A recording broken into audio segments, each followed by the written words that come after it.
మనం టమాటాలు పెట్టుకున్నప్పుడు 2-3 బ్యాగుల్లో పెట్టుకోవాలండి. అట్లీస్ట్ 2 మంత్స్ గ్యాప్లో మనం మొక్కలు నాటుకుంటా ఉంటే సో పాతవన్నీ కూడా పండుతాను. ఇదేమో లేట్గా పెట్టాను అనమాట. ఇప్పుడిప్పుడే పండటం అనేది స్టార్ట్ అవుతుంది. ఇట్లా ముందుకు వచ్చేస్తే మనం ఇట్లా లెఫ్ట్లో చూస్తే ఇక్కడ ఆల్రెడీ నేను ఎంత ముందు పెట్టినాయి అనమాట. ఇవి ఆ పండ్లు కంటిన్యూ వస్తూనే ఉన్నాయన్నమాట మనకి ఎంచుకానే.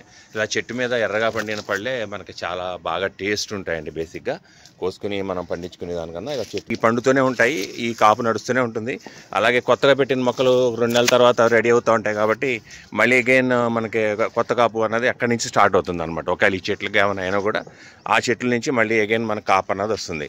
ఇప్పుడు చూడండి ఎన్ని కాయలు ఉన్నాయి చెట్లు, గుత్తులు కింద అన్ని మొత్తం అన్ని ఇంచకలు ఎర్రగా పండితే ఈ టేస్ట్ వేరే అండి. అలాగే కింద ఏరేషన్ గ్యాప్ అన్నది ఇంపార్టెంట్. చూసారు కదా, నేను కింద సైడ్ ఎక్కడ కూడా ఆకులు లేవు చెట్లకి. బాటమ్ లెవెల్లో అన్ని ఆకులు కట్ చేసేసాను అనమాట. మనం ఎప్పటికప్పుడు ప్రూన్ చేస్తూ ఉండాలి. ఇట్లా ఎండిపోయిన ఆకులు ఇవన్నీ కూడా మనం ఎప్పటికప్పుడు తీసేస్తూ ఉండాలి. ఇవన్నీ కూడా ఇందులోనే మట్టిలోనే వేసేస్తే కంపోస్ట్ అయిపోతూ ఉంటాయి అనమాట. ఈ బాగా పండిన కాయలన్నీ కూడా కోసేద్దాము.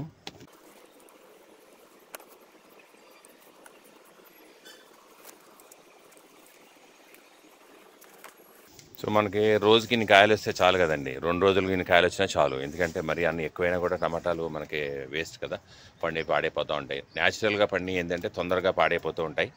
హైబ్రిడ్ మీకు ఎన్నాళ్ళైనా సరే పాడవకుండా ఉంటాయి అన్నమాట.